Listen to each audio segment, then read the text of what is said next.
Les gens qui vous véhiculent disons, ces publications allant dans les sens de l'impertinence totale dans les réseaux sociaux sont majoritairement les communicateurs de M. Richard Muyej-Manguez-Mons et les partisans du parti politique de M. Chizaïnga.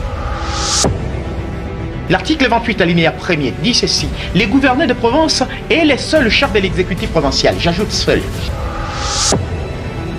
C'est de cette manière, le ministre provincial ne peut pas partir engager de lui-même la province. C'est de cette manière, le ministre provincial ne peut pas partir engager de lui-même la province. C'est très ridicule. Quand vous avez parlé avec fluidité, vous énoncez avec conviction les choses qui sont entachées d'irrégularités et de mensonges extrêmes. C'est la vérité qui va venir vous écrabouiller. Le ministre provincial des Mines n'est pas expert. Il est administratif et politique. Merci beaucoup. Je vous renseigne que là-bas, il y a les députés nationaux. Ils sont partis dans la délégation du gouvernement national, n'est-ce pas? Oui. Et pour les provinces?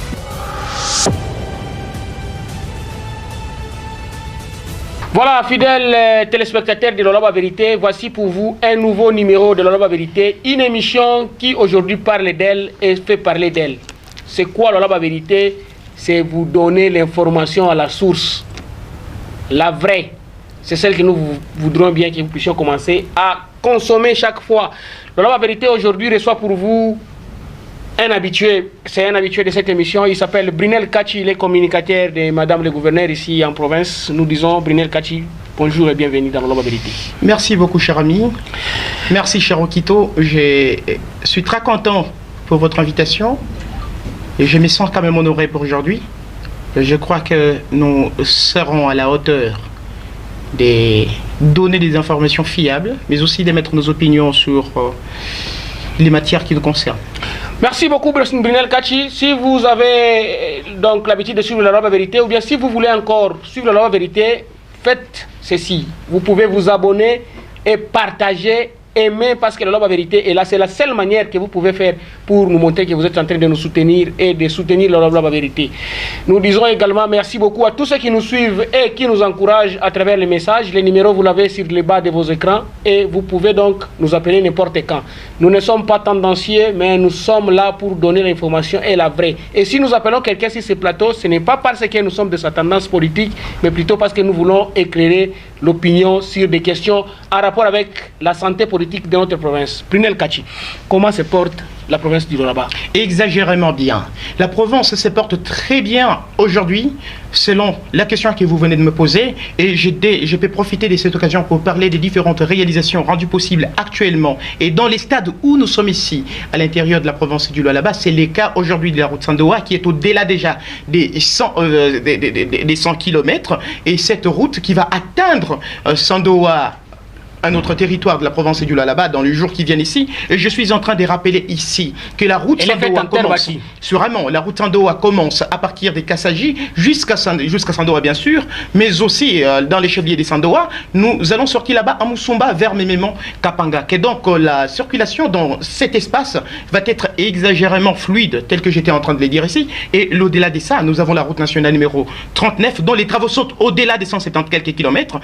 Un événement où des réalisations aujourd'hui qui sont attribuées à Madame les gouverneurs intérimaires de la province du Lolaba. Je parle ici de son Excellence Madame Fifi Masuka Saini. Je ne pourrais pas m'en passer sur ces chapitres également pour parler de la route nationale numéro 1, la route Ngouba. Nous sommes dans les 170 quelques kilomètres ou 100 et quelques kilomètres. Là, nous sommes dans les territoires de Louboudi. Nous sommes dans les territoires de Louboudi. Là aussi, c'est justement pour rendre fluide les trafics sur cette artère. Et là, nous avons beaucoup de réalisations à l'intérieur de la province du Lolaba. Nous avons par exemple les grands centres de santé au niveau du village Samujinga. Nous avons un grand hôpital général de référence au niveau du chef-lieu du territoire des Muchacha, situé à 175 km de la ville de Kolwezi. Et les travaux même sur dans différentes contrées. Vous avez également ici les projets de la route Kolwezi qui va nécessairement déjà en train... Vous nous avez dit que ça va commencer au mois d'avril.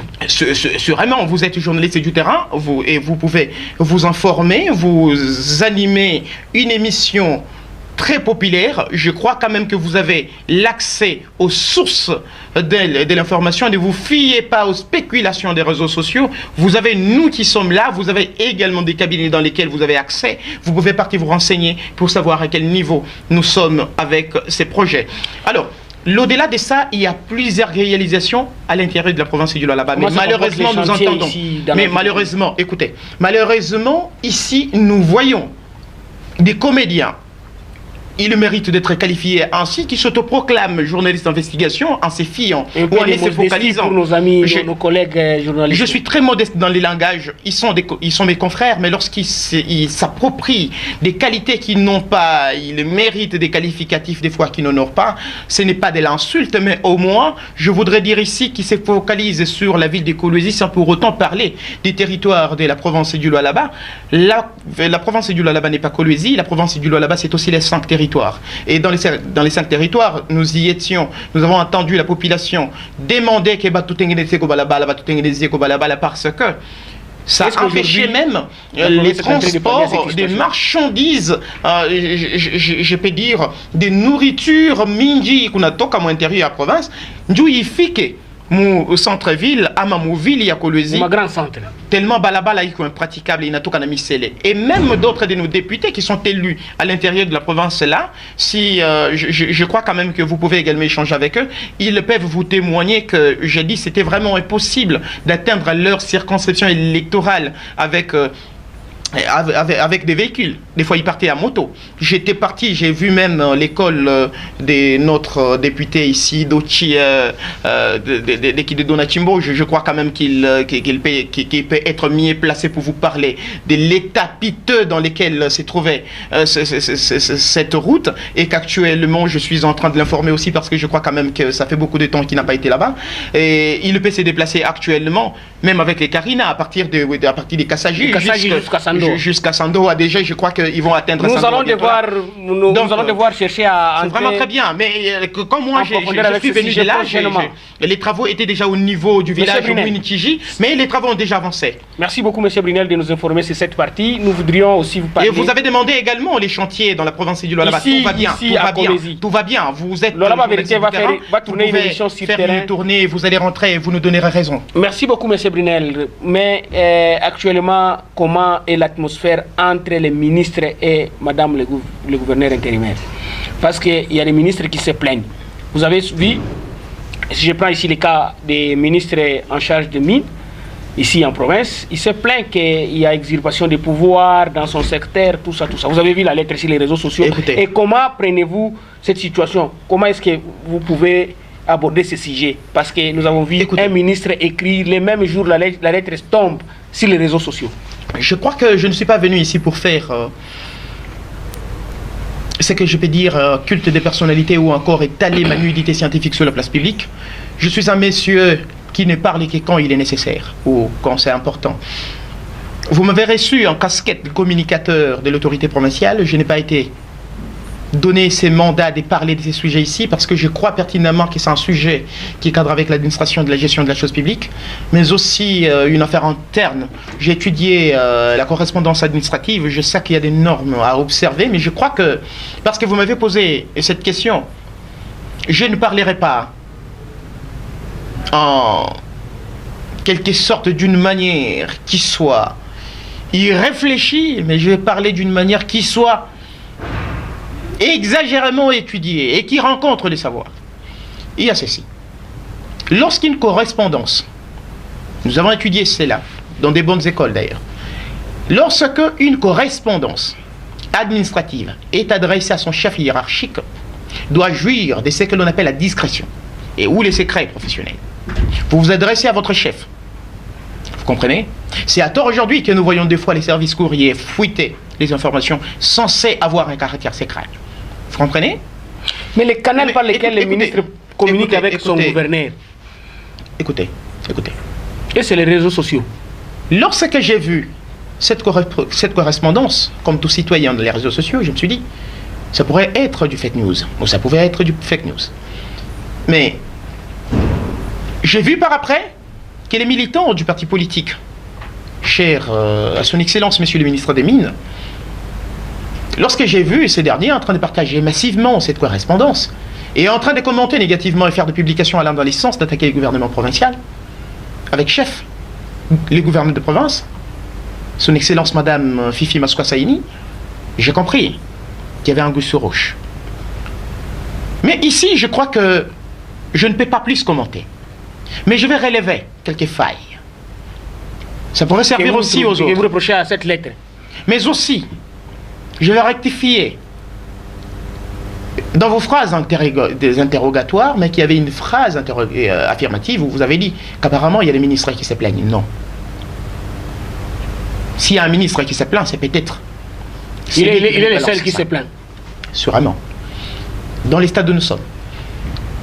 Ici, une correspondance écrite les mêmes jours, je crois que c'était les 5, et les mêmes jours, la correspondance a été envoyée dans les réseaux sociaux.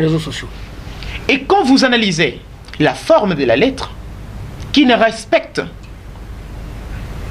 il n'y a pas de syntaxe. Des gens des correspondances de l'administration publique qui ont été respectées. On s'adresse à son chef hiérarchique avec une forte dose d'arrogance. Qu'est-ce que vous appelez arrogance dans cette lettre? Oui.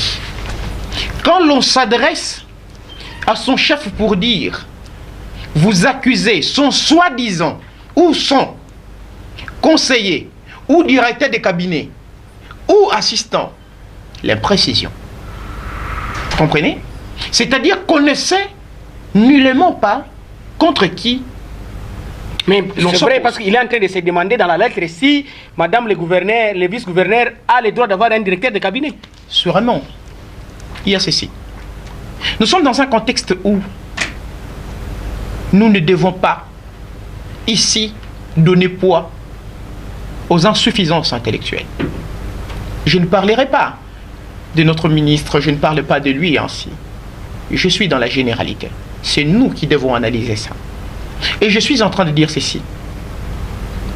Madame les gouverneurs intérimaires de province a nommé via un arrêté son directeur de cabinet. La question qu'il vous fallait me poser est celle de savoir s'il a été nommé ou pas. Et moi, je vais vous répondre ici que le gouverneur de province agit par voie d'arrêté. Ici, dans le contexte où nous sommes, madame les gouverneurs intérimaires de province jouit de toutes les compétences reconnues au gouverneur de province. Parce que et a qualité de révoquer, de nommer un ministre. Vous comprenez? Ici, qu'on ne voie pas seulement la casquette des vice-gouverneurs.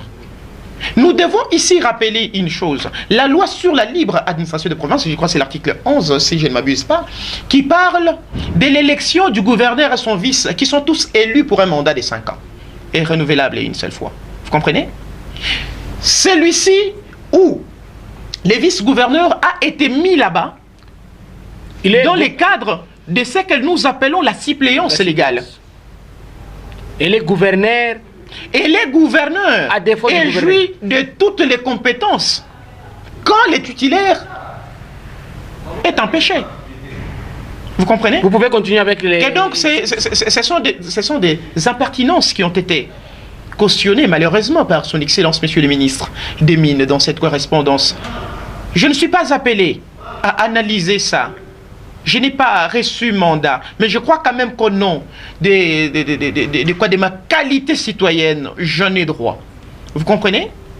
Mais je crois quand même que l'administration publique prévoit des sanctions d'ordre administratif ou des sanctions d'ordre plutôt disciplinaire lorsque un agent de l'administration publique viole ces principes qui régissent, je peux dire, ces contextes administratifs. Mais il gère toute une institution, les ministères des Mines. Écoutez. En province, il n'y a que 2 institutions. Il y a les gouvernements ainsi que l'Assemblée provinciale. Les gouvernements provinciaux. Les ministères des Mines. Ça, je vous l'ai dit, tout en regardant droit dans vos caméras. Les ministères des Mines n'ont aucune personnalité juridique. Les ministères des Mines seulement ou bien tous les ministères? Les ministères provinciaux, n'importe quel ministère n'a aucune personnalité juridique. Et donc la loi dit ne peut pas engager la province? Pas du tout. Mais je vais arriver là. Écoutez, je vais vous aider. Je crois quand même que vous avez fait bien votre choix en invitant quelqu'un qui s'y connaît dans les domaines. Nous ne sommes pas venus patauger ou encore exprimer la philosophie ici. Je ne suis pas non plus sociologue, je suis un juriste. Lorsque nous parlons ici du gouverneur de Provence, et d'ailleurs, c'est vraiment dégueulasse et ridicule de vouloir opposer les gouverneurs de Provence à son ministre provincial. Parce qu'aujourd'hui, sur les réseaux, maintenant, c'est les pro-Fifi et les pro-Chizaïnga. Non, n'amenuisez pas l'autorité provinciale à ce niveau. Qui est pro-Fifi et qui est pro-Chizaïnga? Les gens qui vous véhiculent disons, ces publications allant dans le sens de l'impertinence totale dans les réseaux sociaux sont majoritairement les communicateurs de M. Richard Mouillej-Manguez-Mons et les partisans du parti politique de M. Chizaïnga. Lesquels malheureusement, de son parti politique bien sûr, lesquels malheureusement ne sont pas dans l'idéologie mais sont dans l'insulte. Nous sommes une jeunesse appelée, nous sommes une jeunesse appelée à succéder à ceux qui nous dirigent. Vous comprenez? Mais si nous devons préparer notre avenir dans l'insulte, je crois que c'est directement sacrifier notre jeunesse. Je suis en gêne. Je continue dans cette lancée parce que je ne suis pas là pour répondre à ces impertinences. Ce serait renverser la pyramide. Il y a ceci. La loi sur la libre administration des provinces, et je suis dans ces articles 28, 29 et 30. L'article 28, alinéa 1er, dit ceci. Les gouverneurs de province et les seuls chefs de l'exécutif provincial, j'ajoute seul. On dit ceci. Il engage la province en justice et auprès des tierces. Les ministres provinciaux exécutent, là c'est l'article 29, exécutent les programmes du gouvernement provincial sous la coordination du gouverneur de province. Vous comprenez? Qui? Les ministres provinciaux, dont les compétences sont limitées dans les territoires de la province. Vous comprenez? Il ne peut pas partir au-delà. Mais vous allez me dire ici que nous voyons souvent des conférences, peut-être une conférence minière ou une conférence de santé, à laquelle on peut inviter, à laquelle on peut inviter par exemple les ministres des santé pour représenter la province, ou on peut inviter les ministres des mines à une conférence minière. Il va partir représenter la province? Non, c'est dans ces contextes que nous parlerons de la notion de la délégation du pouvoir enseignée en droit administratif. Vous comprenez? Mais la conférence que les ministres, écoutez, je vous demande une grâce dont je crains que vous ne puissiez m'accorder, c'est de ne pas m'interrompre.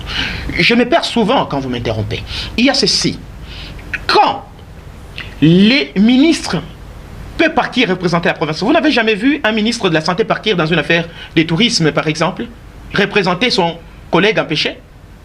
Oui. Il lui a été donné le pouvoir, il a été mandaté. Oui. C'est de cette manière. Les ministres provinciaux ne peuvent pas partir engager de lui-même la province. Il ne jouit pas de l'autonomie de gestion. Tout ce qu'il fait, c'est sous la coordination du gouverneur de province. Mais parce que cette affaire de Indaba semble prendre presque de l'ampleur dans les réseaux sociaux. Oui, mais pourquoi il ne peut pas se retrouver là-bas? Merci beaucoup. C'est comme ça que je dis que le Lab Vérité, c'est aussi un cadre propice pour enseigner. Je crois qu'au lieu de se focaliser sur les insultes dans les réseaux sociaux, dans des groupes WhatsApp, il faut aussi se focaliser dans la lecture. Vous comprenez? Indaba est un forum qui réunit les investisseurs, les experts pour promouvoir les secteurs miniers, étudier des stratégies pour promouvoir les secteurs miniers. Vous comprenez? Et là, il y a des experts, il y a des investisseurs, mais il y a aussi des gouvernements. Quand vous étudiez, quand vous lisez sur Internet, vous allez voir les spécificités ou la catégorie des personnes qui sont invitées. On parle du gouvernement. Quand on parle du gouvernement, les gouvernements sont représentés sur le plan national. Nous avons des premiers ministres, selon les régimes. Et ici, chez nous, en province, nous avons des gouverneurs de province qui sont les chefs des gouvernements provinciaux. Vous comprenez? Et les gouverneurs peuvent partir avec son ministre des Mines, ou il peut partir avec ses experts en mines. Il n'y a aucune loi qui qualifie cela de l'entorse ou d'une violation de la procédure. Et surtout qu'il n'y a aucune loi Mais naturellement, quand c'est votre cela. secteur... Naturellement, écoutez, on ne gère pas une province sur base des on-dit ou des spéculations, ou encore sur base d'une philosophie, de quelqu'un qui prétend être capable d'apprendre aux autres. Comme j'ai suivi un audio dans lequel un certain monsieur qui s'autoproclame, qui s'est dit être légaliste, qui dit que la procédure a été violée, il dit que non, nous sommes dans un état de droit et non un état politique. Mais ce que je n'ai pas aimé, c'est le fait... Nous ne pouvons pas priver à quelqu'un la liberté de penser. Nous avons les savants politologues, Jean-Pierre Charbonneau, qui nous demandent toujours de rencontrer nos allégations au savoir pour être pertinent. C'est très ridicule. Quand vous avez parlé avec fluidité, vous énoncez avec conviction les choses qui sont entachées d'irrégularités et des mensonges extrêmes. C'est la vérité qui va venir vous écrabouiller. Vous comprenez? Dans les contextes où nous sommes, le ministre provincial des Mines n'est pas expert. Il est administratif et politique. Il a des tâches à faire en province. Et vous vouliez qu'on puisse dire ferme ton cabinet, on va à une conférence. Non. Mais depuis toutes ces années, il assiste à des conférences. Merci beaucoup. Du genre. Mais pourquoi aujourd'hui ça doit fâcher? Parce qu'il a toujours l'habitude de partir. J'ai entendu quelqu'un dire que le fait pour lui de ne pas partir fait de lui directement, c'est-à-dire que cette conférence n'aura pas un impact pour la province. Mais pendant combien de temps? Depuis 2015, ils ont l'habitude de partir. Mais il y a quel impact? Il y a quel impact dans les secteurs miniers? Citez-moi un seul impact. Donc, monsieur Brunel, vous trouvez normal que l'on puisse traiter en matière de mines sans un sujet, assister à une conférence sans que le ministère, le patron même de mines ne puisse être là-bas, ne puisse y assister? Les patrons premiers des mines en province, c'est les gouverneurs de province. Mettez-vous cela en tête. Je ne parle pas des patrons premiers, je parle des patrons. C'est lui le patron de ces secteurs-là. Écoutez, il est chef de son secteur. C'est ce que dit la loi sur la libre administration des provinces. Mais tout ça qu'il fait, c'est sous la coordination du gouverneur de province. Et c'est le gouverneur de province qui étudie l'opportunité. Vous comprenez? Donc il appartient au gouverneur de juger si il peut partir avec son ministre de mines ou pas. Ou pas. Mais ici, le contexte dans lequel nous sommes, il est parti avec son conseiller en matière des mines, mais aussi un autre conseiller du ministère des Mines. Vous comprenez? Mais au-delà de ça, je veux vous faire réfléchir autour d'un petit exemple. Une délégation des investisseurs miniers qui arrive dans la province du Lualaba est reçue par les gouverneurs de province. Vous allez dire que non, c'est de la torse. Il fallait que cette délégation soit reçue par les ministres sectoriels. Mais il peut se faire accompagner du ministre du secteur. Je suis très content parce que vous mettez votre phrase au conditionnel. Vous comprenez? Ici, les patrons de la province, les patrons de l'administration à province est seul. C'est les gouverneurs de province. Lorsque vous prenez la loi sur la libre administration de province, et je suis à l'article 30, l'alinéa dernier, qui parle de conseillers qui sont nommés ou qui sont désignés par les gouverneurs de province, en tenant compte de la matière relevant de la compétence plutôt du goût de la province. De la province. Mais nous sommes une province à vocation minière. Il y a des experts. Vous comprenez? Il n'empêcherait pas à un gouverneur de partir répondre ou engager le gouvernement provincial ou son gouvernement dans une conférence de santé, par exemple. Vous n'allez pas dire que non, il était censé ou elle est censée partir avec son ministre de Santé. Mais monsieur Brunel, quand on part avec ses conseillers et qu'on laisse les ministres, n'est-ce pas ça qui crée des frustrations dans, la province? Ça fait quand même longtemps qu'on est en train de se tirer ici en province, toujours dans des sujets par la matière de compétences, qui devait faire ceci, qui devait faire quoi. Écoutez. Et c'est comme ça qu'il se plaint qu'il est en train de souffrir. Il y a d'autres sujets autour desquels les grands esprits comme nous, les grands esprits comme vous, n'ont aucune qualité de débattre. Il y a certains sujets qu'il faut qualifier de bruit de feuilles mortes. Parce qu'aujourd'hui, les réseaux sociaux, comme le disaient les savants Huberto, les réseaux sociaux ont donné les droits des paroles à des légions, des imbéciles, ce n'est pas moi qui l'ai dit, qui autrefois ne pouvaient parler qu'au bar et dans des boîtes de nuit. Mais vous allez voir ici, ces militants qui semblent prendre défense pour le ministre provincial des Mines. Mais lui-même se plaint aussi. Ils n'ont pas d'idéologie, ils ne vous présentent aucune idéologie à part l'insulte. Et moi, je me demande, je me pose cette question, est-ce que c'est son Excellence, Monsieur le ministre des Mines, qui s'est plaint? Ou celui qui a communiqué? Mais celui qui a signé. Écoutez, si les documents... je ne suis plus, je crois, je ne suis plus dans cette lettre-là. Je vous ai dit ici que je n'ai pas été donné mandat de commenter d'ailleurs cette actualité. Je réponds comme ça parce qu'il faut éclairer la lanterne du public et élaguer les malentendus. Il se plaint où? Dans cette lettre, il dit ceci. Il dénonce l'usurpation. Mais il ne vous dit pas quelle fonction a été usurpée. Il y a ceci. En tant que juriste et connaisseur dans les domaines, un acte posé par quelqu'un qui n'a pas compétence est susceptible d'annulation. N'est-ce pas ça? Mais un acte posé par quelqu'un dont vous qualifiez d'usurpateur, mais qui pose ou qui occasionne, qui ressort des effets juridiques. Donc il vous est demandé de relire alors vos compétences. Ou je crois peut-être que certaines personnes n'ont aucun savoir sur la limitation ou les limites de leurs compétences. Merci beaucoup, M. Brunel, parce que vous avez dit que vous n'êtes pas censé parler de ça parce que vous n'avez pas réussi le mandat. Nous avons brossé ça, mais nous allons chercher à entrer en profondeur avec ce sujet. Mais entre-temps, nous voudrions...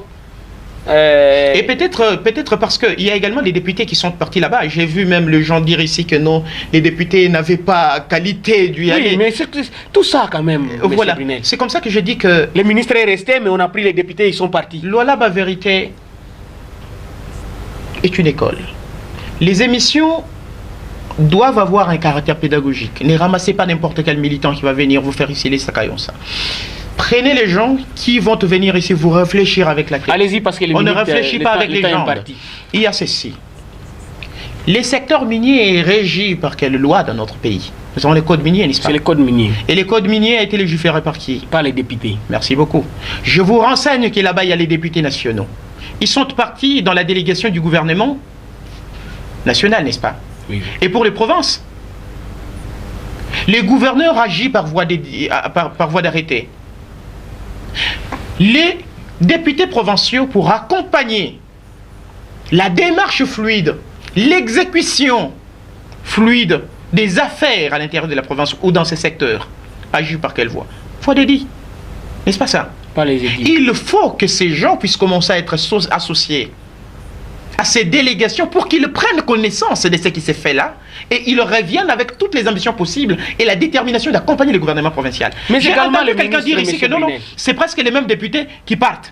Mais je suis en train de vous informer ici. Permettez-moi. Mais semble-t-il, on voit que les mêmes visages très souvent autour de madame. Écoutez, je suis en train de vous dire ici, d'après mes renseignements, les députés, l'honorable Kakwata, est à Kinshasa, n'est-ce pas, dans une mission du gouvernement provincial. Il y a l'honorable Weber qui était en Espagne, n'est-ce pas, toujours pour le gouvernement provincial. Vous comprenez? Il y a beaucoup de députés. Et surtout que l'honorable Kakwata n'est pas seul là-bas. C'est tout le monde, il travaille dans un systémisme adéquat. Mais ici, une chose est vraie.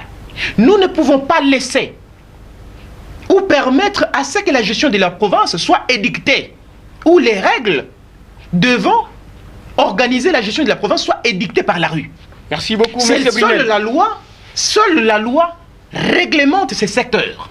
Les bruits des feuilles mortes qui se font dans les réseaux sociaux, c'est dans l'objectif de discréditer. Et les gens qui le font sont déjà identifiés, ce sont les communicateurs. Des messieurs Richard Mouyej-Magazmans, mais aussi... Non, même la population aussi s'exprime par les moyens des réseaux sociaux. Nous souvent ça... Quelle population? Non seulement les communicateurs de M. Mouyej. Je ne veux pas dire... Non, ne me dites pas que les communicateurs de M. Mouyej ne font pas partie de la population. Ils font partie de la population. Quand vous parlez du peuple, nous voyons des gens qui n'ont pas mandat. Quand vous parlez du peuple, ne mettez pas Brunel de côté. Il est aussi dans ces peuples.